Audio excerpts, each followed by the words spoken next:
Hi, everybody. I'm Jane Morris. I'm the Scholarly Communication Librarian. And it's my pleasure to introduce our keynote speaker, Professor Palfrey. And he is the Henry N. S. Professor of Law and Vice Dean for Library and Information Resources at Harvard Law School. He's the co-author of Born Digital, Understanding the First Generation of Digital Natives, Access Denied, the Practice and Politics of Internet Filtering, and Access Contested, the Shaping of Power, Rights, and Rule in Cyberspace, among others. His research and teaching is focused on internet law, intellectual property, and international law. He practiced intellectual property and corporate law at the law firm of Ropes and Gray, and he's the faculty co-director of the Berkman Center for Internet and Society at Harvard University. Outside of Harvard Law School, he has time to be a venture executive at Highland Capital Partners and serves on several boards of technology companies and nonprofits. And John served as special assistant at the US EPA during the Clinton administration. He's a graduate of Harvard College, the University of Cambridge, and Harvard Law School. And this is what I was sent, but I'm going to update it a little bit for him. He has a new book which just came out this month called Intellectual Property Strategy, published by MIT Press. And he's also a leader of the effort to create a digital public library of America. He's chairing the steering committee for that effort, and I'm sure he'll tell you a little bit more about that when he talks. So without further ado.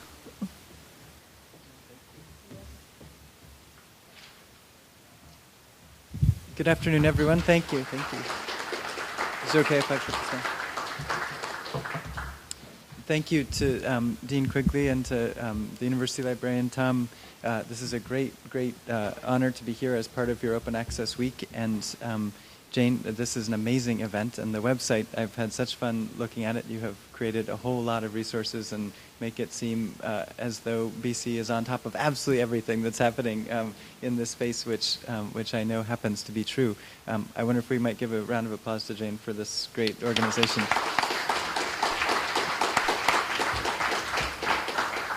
Now we'll see if technology will serve me well here and bring up a Mac, which is always testing fate. I think I should. I don't. I think it'll be okay. Thank you so much. After those great presentations in that video, I almost felt like there's nothing left to say about open access. Hello. You have leaders here at every important element of the university, the extent to which you have faculty members who are advocating for open access. You have a dean who is clearly an extraordinary force for it. You have librarians at every level in the organization arguing in favor of open access. It seems like this is exactly the alignment that makes perfect sense for going forward in this particular way. And I'd be delighted to talk about Harvard's experience in going through those steps that Tom described of awareness through developing a policy, which I had an amazing time going through at Harvard. It was both fun on some level because it's an extraordinarily important topic, but also a challenge to convince faculty and others that this is an important thing to do when it's not necessarily the way that they have perceived publishing as throughout the early parts of the career. It ended up at Harvard being something that is not complete. It's something where only a certain number of our schools have already adopted open access. So we were early. I think we were first in some important ways. We led with the Faculty of Arts and Sciences, which is the biggest and most important of the divisions of the school in sort of terms of reach and so forth. But we still haven't finished. We're still on our path toward open access broadly, and look forward to going hand in hand with BC along that.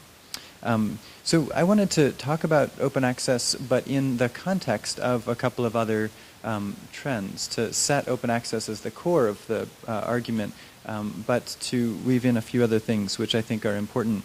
The first of those is the change in the way in which young people in particular are accessing information and relating to one another in a digital and increasingly digitally mediated era, which I think is one of the major drivers for open access. And you've heard references to this through some of the videos and earlier talks. I want to argue also, though, that it has to do with the future of libraries, and it has to do with the future of the university and what its role is, what any school's role is. I feel like the case has already been made by everybody here that there's a moral and ethical imperative for us in universities to look beyond the four walls of our own communities. It's a wonderful part of the mission at BC, and it's certainly a part of the mission at Harvard that I cherish. And as we think about what we are doing in creating libraries and in creating learning environments, I think we have to start thinking about it in slightly different terms than we have in the past. I think that's one of the exciting parts of open access. I often turn to this particular image, which is from our library collection. I happen to be director of our law library, and I'm thrilled that Philippa, my colleague, and her colleagues from the law library are here too. So this is a picture that you have no reason to know what it is, but it's the study of our fellow Bostonian Oliver Wendell Holmes Jr. and when he was on the Supreme Court. It's actually his Washington home. And I like it very much, not just because it comes from our library collection and it's a chance to show off some cool stuff we have.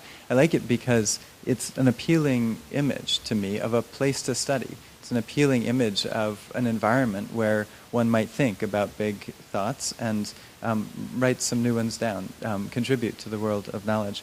Of course, the arrangement that you see here, though appealing, is not exactly what today's law students expect or need. They might like to sit there too, but my experience in running a law library is that it's full. It's full all the time. Long tables like this with students one after another on it. In fact, so full, it's a huge library, but so full at exam time that we have to keep out the undergraduates. Sorry, Dean Quigley, but your colleagues in our college are upset with us when we keep their students out at this time. But they're not doing this. They're not walking up to the law books that we have and pulling them off the shelf and reading them. They're sitting there with their laptops and their coffee and their casebook, which they're annotating, but their function of the learning space is not necessarily a place where they're getting hard copy books and pulling them down and using them as they used to. So this learning environment might be attractive, but it's more attractive as signal or symbol or something else, right? And the learning environment in which they are growing up, I think, is looking somewhat different. And I think we need to figure out what the affirmative vision of that is going forward.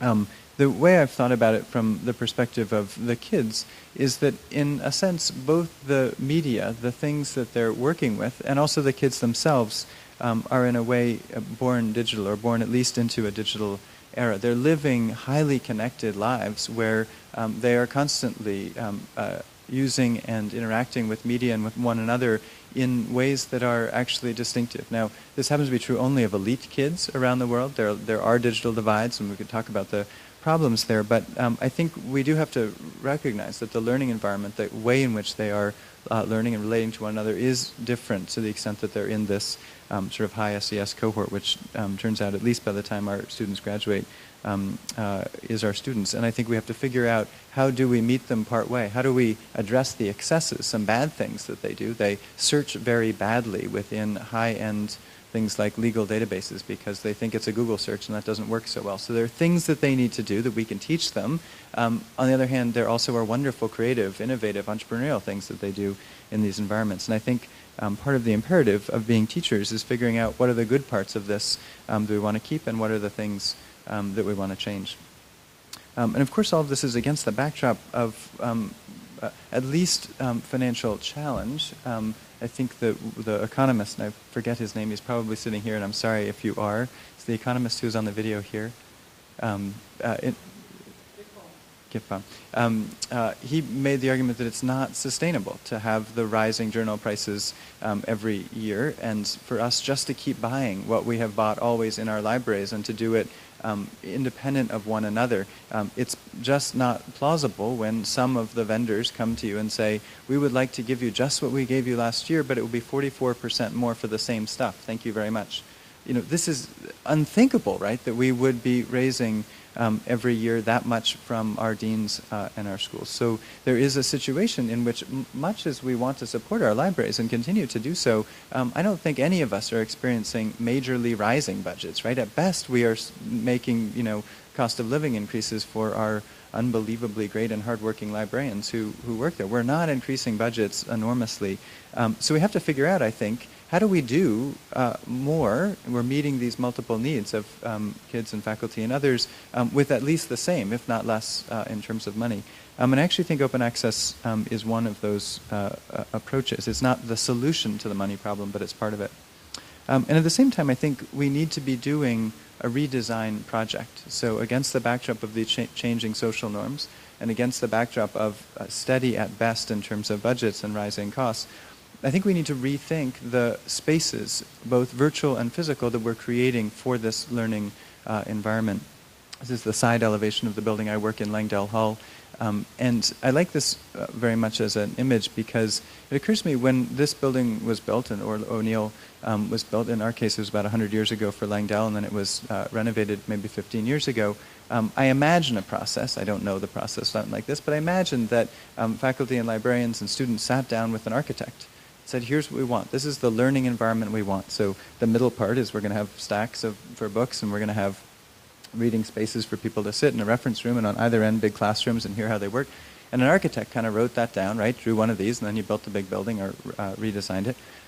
What it seems to me we need to do is to think about that same process in a digital era. We haven't done it. We actually haven't done the design process of sitting down and thinking through the information architecture that we're trying to create. So increasingly, this knowledge is being put into a cloud, the digital cloud.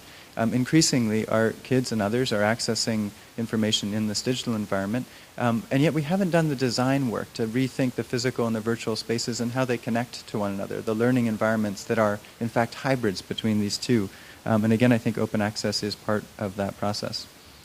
So against the backdrop of those various challenges, I think we need to choose a series of strategic, innovative approaches within libraries and within universities that are not only meeting these challenges, but are collaborative in nature, things that will make the world a better place by virtue of working together in coordination. I think that the basic idea of the open access movement, what I want to be the core of this argument, is exactly that premise. It's the idea that we as scholars and we as librarians and teachers are in this for something that's greater than ourselves, and we're not seeking to make money from our scholarly work. And it seems to me almost self-evident that the thing we should do is work together to create this scholarly research environment, the communications environment, that shares that and makes more of it than we do today. So the way in which we've done it at Harvard, and which some schools have approached that, has been through really two mechanisms. Mechanism one has been to take a pledge on the part of the faculty that said that we will publish all of our work as a default when it's a journal article in an open access format. So I led this vote before our law school faculty. We were unanimous in voting this particular thing about 3.5, 4 years ago. And the way it works is that we retain as individual faculty members, the university encourages us to retain the copyright to our work. And we give out non-exclusive licenses. This is lawyer speak, but relevant. Non-exclusive licenses, one to the university and one to whomever is allowed to publish it. So we keep the copyright ourselves, and then we give away the rights to put it various places. So the place that we put it as the university with that non-exclusive license is this thing called Dash. It's our digital repository. It's much like SSRN for the social sciences or other comparable things. It's maybe a little more open in some respects, that you can get more access to things ideally, but it serves a similar purpose. And then we give that non-exclusive license also to the publisher and say, of course you may publish it, of course in whatever form you would like, but you can't use the rights we've just given you to preclude us from doing it over here in this particular way. That's sort of strategy number one. Strategy number two is the trickier one, and honestly, we're only partway along, which is even with unanimous votes by very well-meaning faculty members after much debate, not everyone does it. Not all of our work goes into Dash. In fact, it's many fewer of the articles than we would like go into this particular repository. Why? It's not in the workflow yet. We don't think that way. We don't just do it. Unless you are a total open access zealot like I am, or others clearly in this room, it's not sort of what you're thinking about, and you have to do a little work, right? You have to retain that copyright. You can't sign the default thing that every publisher sends you because they don't generally prefer this strategy. You have to negotiate sometimes. You have to push back. You have to refuse to publish in some journals. And to be clear, our policy allows any faculty member with any particular journal submission to opt out. So all you have to do is send an email to the dean or the dean's designate saying, I'm going to publish and I'm not going to publish at open access, here's why. You can say, I had peanut butter for breakfast. It doesn't matter what you say. You get it's an automatic opt-out. But the idea is at least you would have to address that, right? You'd have to address it in each instance. Now, it doesn't really happen yet. So it requires people like Jane, hardworking librarians, and a cadre of students. They're called OAFs, Open Access Fellows, students who, as doctoral students, are given a little bit of money as an OAF to fan out and knock on the doors of faculty members and say, hey, those 12 articles you published in the last 3 years, why are none of them in Dash? Can we help? And to help that process. But it's not easy. It's hard work. So out of the 100 or so full-time employees at the Harvard Law School Library, we've devoted one person full-time who does this. She gets stuff into our open access repository. I don't think there's any other way to do it. It's very expensive. It's very hard. But until we've changed the workflow and the processes, I think it takes professional librarians who are very high level and really good at what they do to be all over this and all over the faculty, making it happen consistently. But I think there's another step, and a step that we haven't wholly taken yet. This is where the collaborative part comes in, and the BC, Harvard, and MIT, and others. Duke has been a hugely important player in the open access world. It's to think about how all these things come together. So the internet is great. I love it and study it and spend my life on it in many respects as a network of networks. But it's not enough, right? Just to scan everything and stick it on the internet is not enough. Actually, that's to me a full employment act for librarians in a way. It's the reason that we need librarians more than ever in a way is that the internet is sort of chaotic and you can't always find what you need, and the credibility of everything is not the same, and it's not enough just to kind of throw it up there into a bunch of repositories. And this is more or less what we have today, which is Harvard creates Dash and throws all its stuff up there, and BC creates its repository, and Duke puts his repository up there. We actually have to think, I think, more about the environment that we're creating, the learning and scholarly environment on top of that. So the default, of course, is Google Scholar. You talk to, in interviews as I do, graduate students, say, how do you do your research? A lot of it's in Amazon, frankly, but a lot of it's in Google Scholar. So they use Google Scholar as the mechanism to link up these different repositories. That's okay. I worry a little bit about having one particular search engine in the middle of all that. So I would like for us in the library business to be thinking about what are other search engines, what are other interfaces that bring together all of these repositories so it's not all funneled through Google. And I think that we can make more of all of our collective efforts to put information into these formats if we actually think of ourselves in part in the technology business. Part and parcel of that, by way of argument, is that I think we in libraries and in universities should think about alternate ways of presenting our collections, alternate ways of making search and discovery better in the digital space than it is elsewhere. Once we have this great collection in digital format of our scholarship and at least pointers to things in copyright elsewhere, I think we need to start thinking about how do we render for our users more wonderfully these materials in ways that will lead to serendipity, to learning of sorts that we haven't seen before. So one of the complaints, of course, about the digitization of libraries that particularly people who have a certain nostalgia about libraries often bring is the notion that if we digitize things and people stop going into the stacks, that you lose the effect of browsing, this quite wonderful thing, right, of walking into the stacks. You have a call number of whatever sort you've got, your H something for the social science thing you're after, and you are looking for it in the shelf and think, oh gee, I was looking for that book, but that's the awesome one, right? That's the one I really want. And you end up having multiple books and you have to, struggle to carry them out, and you smell the must. And there's something special about that experience in the stacks that is, I don't know, it's just sort of more than the sum of the parts, right? And presumably that's not going to go away completely.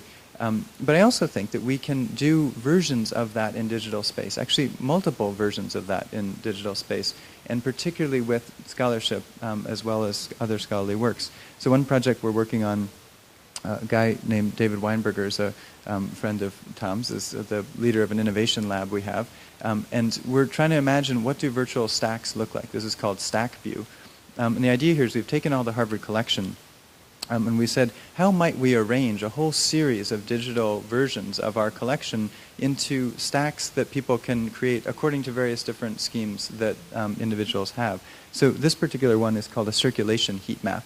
So what we did is we took the circ data over a period of years and we said, how many times have different people checked out these different works? So in this case, someone has searched on Gravity's Rainbow, which is this big yellow book here. But what would you see if you lit up the stack to say, how many times did people check out these different works? And you can sort on graduate students or faculty or undergrads and various things, right? You could say, I want to know how many times faculty in a particular school were reading this particular work. This is one version of that story. It helps a lot, for instance, if you're searching on something like the Iliad. We have, I don't know, 400 versions of the Iliad. Which one are you supposed to read? Like which translation, which introduction, which forward? If you knew, as a graduate student, where your fellow graduate students or faculty members had been going, that might be helpful, right? And you might be able to render that in interesting ways. Another reason this is interesting and I think important is at Harvard we have 73 different libraries. And to make matters worse, most of our collections, at least in a library like mine with a few million volumes, are in fact 26 miles away in a high-density repository. So there is no stack at Harvard. There's no one stack. And yet we sort of can do that, right? We can make one stack that makes it visual and renders the information in ways that might lead to greater discovery. So I think that there are inventive things that we can build on top of the wonderful scholarly and other materials that we put into the cloud that won't ever replace the must, of course, and we still need the physical spaces for all manner of important reasons. But I think we also can do things that we haven't been able to do before that will help teaching and learning. So last point, and I think a reason why open access to me matters so much is that we actually face some huge problems, I think, if we hurtle along the way we have with libraries. It's going to be hard in universities, but it'll be much harder in the public library environment. Why? Think about for a moment the way in which things have changed with ebooks. So ebooks are great, I like them, and the adoption rate has gone up like a hockey stick for good reason in the last year or so, but it creates a huge problem for e-lending, right? So if you're a librarian, a public librarian, and one thing that you want to be able to do is to get the latest titles, in the old world, if all you did was bought a book, you have no problem. You can get every book you want and bring it to the right zip code and hand it over the transom to the people who want it. And of course, you do some of that. But to the extent that you want ebooks, it's different. You can't always get them. Right now, publishers won't give you all ebooks to lend. Some publishers just say no. Others have onerous rules. So I suspect you know of the HarperCollins 26 lend rule. Does everybody know this? So this is, to me, an extraordinary story. The HarperCollins people apparently are very thoughtful and smart about this, but this was a dumb decision. Their foray into e-book lending for libraries was to say, sure, you may buy titles as e-books to lend to your public library patrons, but only on the basis of a license, of course. So this is an interesting point, right? The background law of copyright is trumped by contract when you start using ebooks, so they can write the rules that govern this. And the rules that they wrote in were to say, you can have it, you pay the $10 or $20 or whatever it is, but you may lend it only a limited number of times. And the number they chose was 26. Now, this sounds arbitrary. It turns out it is arbitrary, but the logic behind it was, if you have a book that you lend out 26 times, it gets worn out. That was their argument. Worn out after 26 lends, right? Therefore, the rule should be it goes poof through DRM, the magic of digital rights management, after the patrons had used it 26 times. So, of course, this made people laugh, as it made you laugh too. They've backed off this. But the basic premise stands. In the digital world, you can't always get and give to people information in the same way that you could before. This is one of my favorite places in all of the world, happens to be downtown Boston. You'll recognize the front door of the Boston Public Library, the McKim building, and it says free to all at the top, right? The public library in the United States may not be free to all if we can't actually even get the collections in these digital works, much less be able to lend them. Jane referenced a project that I'm leading called the Digital Public Library of America Initiative, which is one response to that or an answer to that. And the idea is to figure out if we could work together through open access and through digitizing our collections and working, I hope, creatively with publishers to be able to make available to public libraries a corpus, and to academic libraries a corpus, a shared corpus of materials that could be used in a variety of ways and in ways that will vindicate that free-to-all concept over time. Now, the point is not that nobody would pay for the works. It's not to get rid of copyright. But is there a way that we could make, in a digital era, to the end user, to the person who's coming to the library, a free-to-all environment? So you don't pay. You can always get access to those materials. It's a dream. It may not work. It's a crazy idea in lots of ways. But it actually has a little bit of traction, and I'm deeply grateful to the Boston College participants who are helping us with it. We have a huge and wonderful collaboration going with the Library of Congress and the National Archives and Smithsonian and many university libraries and many public libraries working on it. So I wanted to end with the DPLA as an example because I think that open access is absolutely about our individual communities at Harvard, at MIT, at Duke, at Boston College, but I also think it's about higher ideals. I think it is about this moral and ethical level, and I think it is about something very core to our democracy in the United States, and I think it's core to our relationship to places around the world that don't have the ability to pay those rising 44% per year increases of scholarly journals. And I think by working together we can make a lot of good things happen. From my perspective, it's not that we will have a utopia in the digital era. That's not going to happen. We still have lots of work to do, but I think we should aim for something that is a higher ideal, and the ideal that we want to reach for in scholarly terms, in terms of learning, and in terms of teaching. And I think by working together, we can do that. So thank you so much for the chance to talk.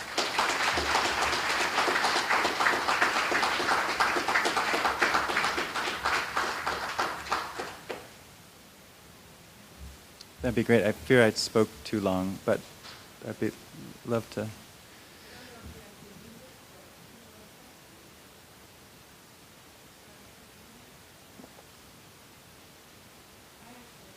Please, Jane, thank you. Sparing me from the bad speech that makes nobody will have a question. I see. So my question is, actually, I will use this mic. It's good for recordings, yes, right? Yes, it is. Yeah. Yeah. No, my question is about orphan works. Uh-huh. I know that you've said that the DPLA will start with works that are out of copyright, but I'm wondering if you think that this is an opportunity to shed some light on orphan works, and these are works that no one can use because nobody can figure out who owns the copyright or find them. I wonder if you think that this will be a springboard to maybe get some kind of national legislative solution to that problem rather than, the sort of more radical Google solution. Right. So it's a wonderful question. It's absolutely dead on. The answer to your question is I'm not sure about whether or not it will lead to a national resolution at the level of Congress. But let me set it in context for a second. My perception is, from the perspective of a digital library or any library, is you can separate materials into three zones relatively easily. So there's green, yellow, and red. Green is stuff that's in the public domain. It is something that has been contributed there by an individual author in an open access style way, potentially, dedicated to the public domain. It might be things prior to 1923, which are by virtue of their date, and you imagine a rolling wall that will continue to put things into the public domain. Example might also be U.S. government works, by law not subject to copyright. So that stuff we can digitize, we can put online, we can make it available to anyone anytime. That's not controversial, and yes, that's where we're going to start. The red zone is stuff where we know we can't do it, right? There's a brand new book that the dean has written, and if we digitize that and stick it on the web, and just let anybody have at it, we're violating copyright. There's just no two ways about it. And so if we want to provide those through a digital library, we need to strike a deal with a publisher that says, through contract, we have a way to provide that. And then there's this big yellow zone in the middle. And the big yellow zone is a huge number of works. People dispute what the percentage or the numbers are, but just it's big.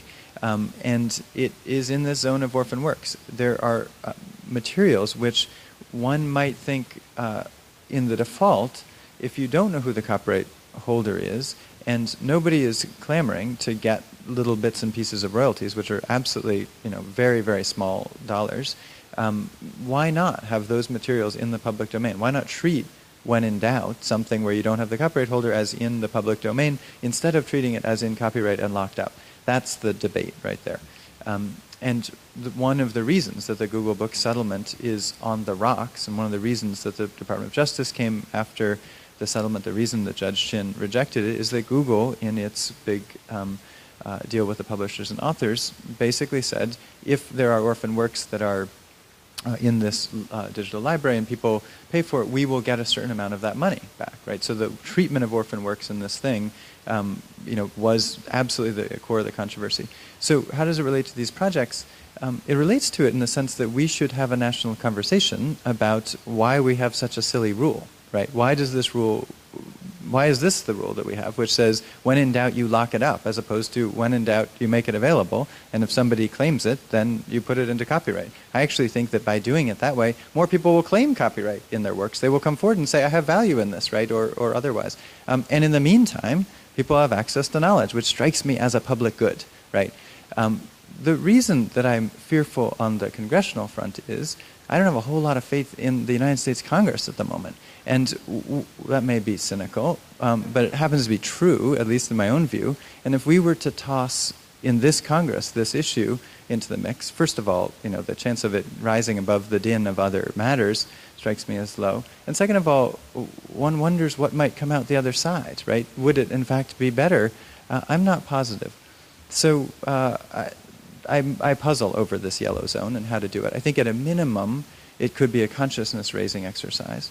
A second thing that it is, which is a wonderful thing, the Hottie Trust project that you mentioned earlier has a great kind of sub-project, side project, which a lot of people are involved in, and we all should be, which is involved in determining the status of works. So they've raised a little bit of grant money, and anybody can do this, but if you do the homework and you determine the status of a work, they have a mechanism whereby you can free stuff into the public domain, or determine that it's still in copyright and here's the copyright holder. And they've freed up, I think it's on the order of 100,000 plus works at this point. So if we all were to think Wikipedia style or in distributed style, let's figure out the answer to these things, some large percentage of them are going to go into the public domain by virtue of this process and therefore be rendered usable in a context like this. So that's the private ordering thing that we could do on our own without the Congress potentially making things worse. But it's a great and important topic.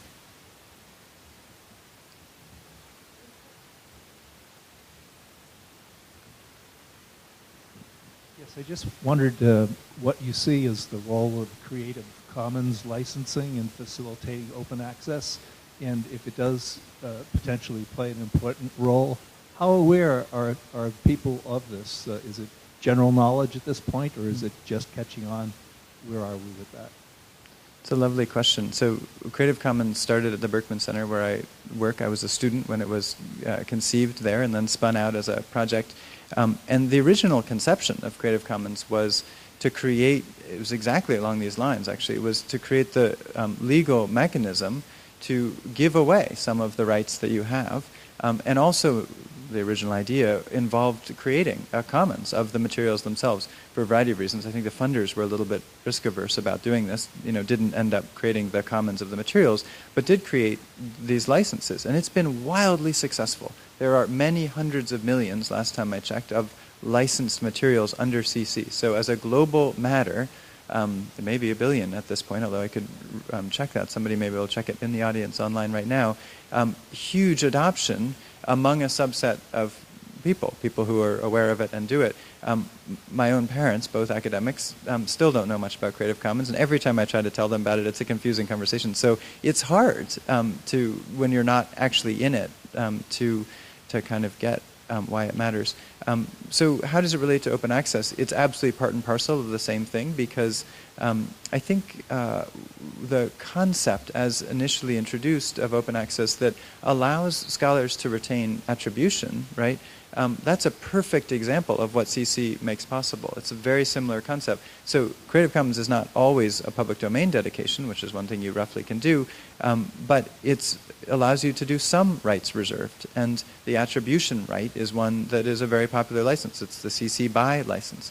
So you could imagine it as part of the kind of legal infrastructure, the legal plumbing that lets you do these relatively fine-grained ways of giving away some of the materials but retaining other rights that you care about. So let's imagine as an author you are fine with giving it away and having anybody read it any time, but you really don't want them compiling it and selling it, and you put a Creative Commons non-commercial license on top of it. That might let you feel comfortable being in the open access movement. Now, there are zealots, and there's all manner of different flavors of open access, and some people might say a CC/NC license is not really open access. To my mind is, if people can read it and get access to it, it's open access, and it's goodness, basically, or it's at least better than where we are now. So I think that it can be one of the mechanisms that helps us free up knowledge in important ways. Yes, ma'am. I'm also cognizant, I don't want to take the other speaker's time, so I imagine you'll give me the hook, Dean Quigley. Yes. Okay. I think, okay, there's someone around the other side of the pillar there. I'm outnumbered by the librarians here from the Business Law Department. Oh, welcome. Good afternoon. Good afternoon. I think the question is, do you envision your model like substantially different from like what Google has like brewed up at this point? And then the question is, I think it's like, just structurally, I think that bookshelf thing is just fabulous and just amazing contextual searching online. I think it's so cool. You seem to be, could you get funding and sort of structurally roll it under like a Library of Congress? And I mean, where would you go with this? What would be your final goal? It's a really good question. So last Friday, we had a kickoff event at the National Archives.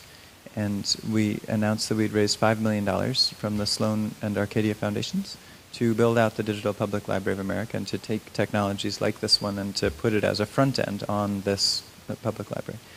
The Library of Congress is an important part of the story, but I don't think it's the end of the story. So the Library of Congress, as you may know, has digitized 28 million works, which is great. The Smithsonian has 136 million works, not all digitized. The National Archive has, hundreds of millions. So we have huge national resources, some digitized, some not. And the idea behind a Digital Public Library of America is to bring those things together, and to bring them together with the things that we're digitizing here at BC or at Harvard or elsewhere. It's crazy to me that we are doing this in different ways with different standards in different silos. It's nuts, right? Why aren't we, at least where the law isn't a problem, doing it in a relatively coordinated fashion that has the end user in mind, the person for whom you are doing this work, right? The kid who's on the mobile device wherever they are, or somebody in a lesser developed country elsewhere who couldn't otherwise get access to something that they want. Right. So I think there is a lot we can do through very simple collective action steps where we take our egos and check them at the door and we say we're doing this together because there's a public good that we're after, and it doesn't matter if I'm the architect of it or you're the standard person or you're the one who put the most money in. This is something we're all doing together, and we make it a much better system than the one we have now.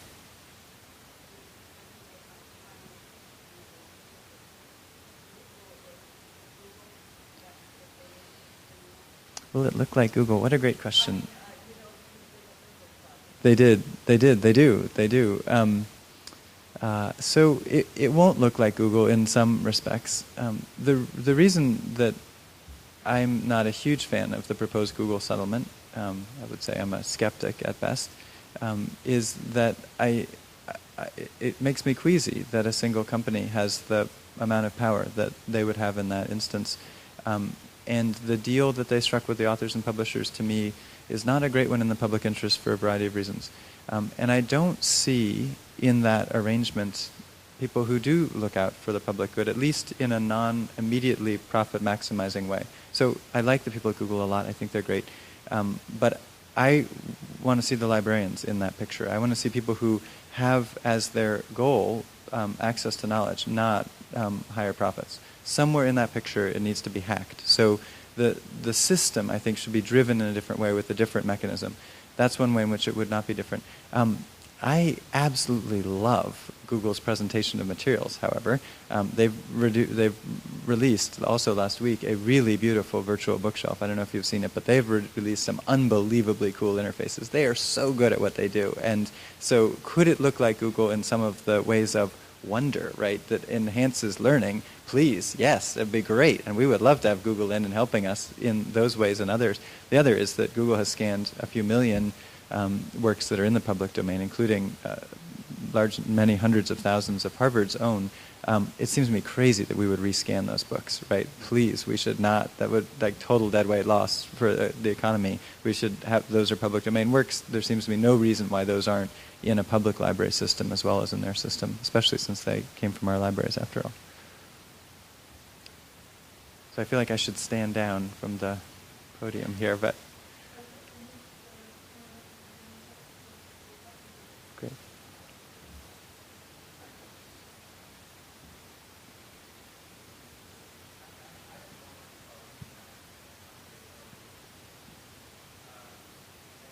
You've spoken quite eloquently about open access, and you've championed it, as have the other speakers this evening.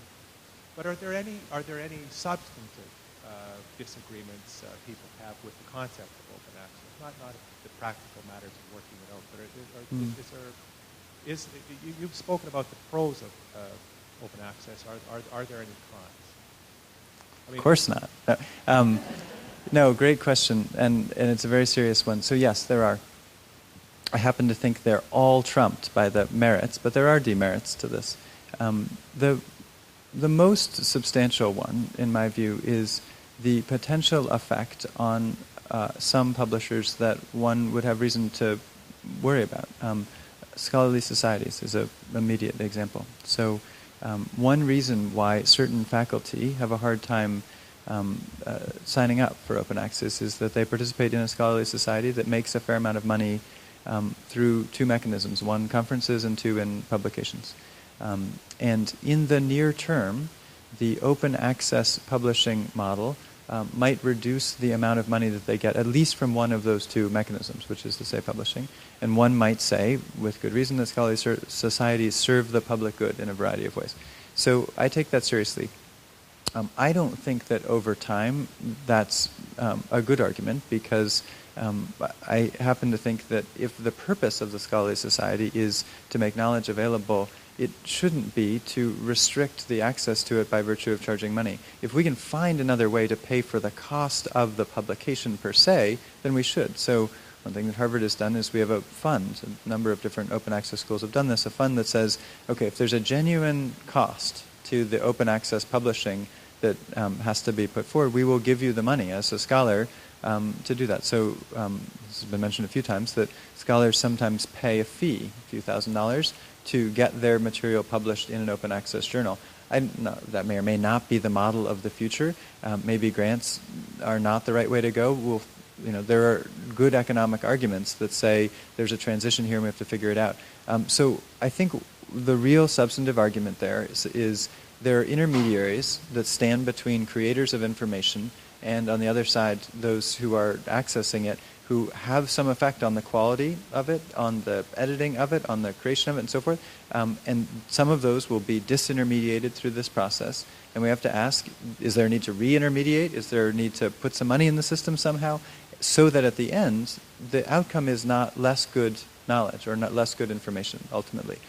One of the reasons, unstated but implicit in the way I presented this, thinking also about interfaces and so forth, is let's imagine that one of the effects of open access is you get rid of some of these intermediaries and more information is sort of just thrown on the web in a more informal fashion than in the past, which is to say publishing it in a bound journal, cataloging it properly, sticking it on a shelf, which we know where to find it, to the extent that we're putting it in a more potentially chaotic zone and maybe investing less in metadata, so forth. We still have to work on making sure that people can find it, which is another reason why the intermediaries have had value. So you have to, I think through what are the parts of this process that will be broken down and have to be recreated in ways that need to be just as good, if not better, later. I happen to think both of those, their related objections, are trumped by the extraordinary value of doing it in this way, and that we'll be fine, that scholarly societies will survive through other means, because after all, they are nonprofits too, right? The point is not to make money, but that's a substantive argument.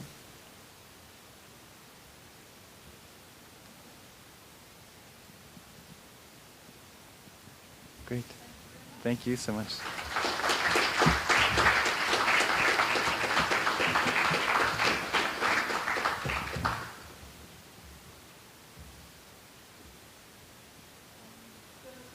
I think I'm going to invite our 3 Boston College faculty panelists